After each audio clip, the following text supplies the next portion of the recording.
So I wonder if anybody has heard of the name of the pastor whose name was John Peter Gabriel Muhlenberg. Okay. If you go to the Statuary Hall in the Capitol building, you'll find a statue of Pastor Muhlenberg. Maybe you'll ask yourself, why do you have a statue of a pastor in Capitol Hall? Don't we have separation of church and state? No, we don't. It's not in the Constitution. Unless you go to Russia, their Constitution says separation of church and state. But I'm going to give you a little background on American history and about Pastor Muhlenberg.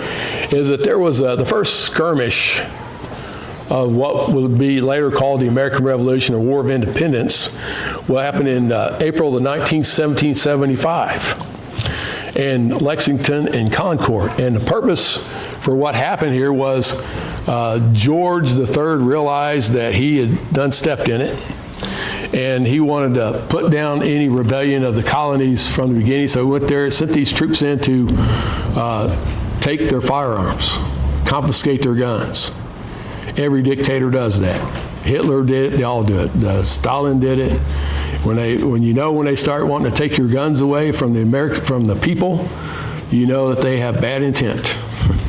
They're not concerned about safety or any of that. They're concerned about you stopping what they're doing. And so a few months later, the British church began to kind of do a bloodshed. They were just killing the colonists.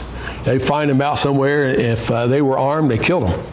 They would ride their horses down the aisleway of their churches while they had church service going on. They had no respect whatsoever for what they were doing. So on January the 21st, 1776, there was a Lutheran church in Woodstock, Virginia, pastored by John Peter Gabriel Muhlenberg.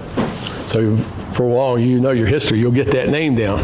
And he preached this sermon that day from the 3rd chapter of the book of Ecclesiastes, which starts with, "To everything there is a season."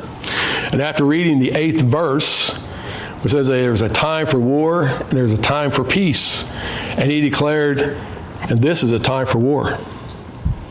And he took off his robe. Lutherans wear robes. I wore a robe. He took off his robe, and underneath of it, he had his colonel uniform under it. He pulled out under his pulpit 2 muskets, stuck them in his side. He had men play drums or start pounding the drums in the back of the auditorium of the church. And he said, "They're killing our people up in Massachusetts. Who's going with me?" 300 men from that church kissed their wives and went off to fight the battle of the American Revolution. And he became known in history as the Reverend Colonel. Reverend Colonel Peter Muhlenberg, or John Peter Gabriel Muhlenberg, John Peter Paul and Mary, right? So whatever. So he became the leader of the 8th Virginia Regiment in 1776. So that's a little snapshot of history, and I hope you find it as exciting as I do. Brother.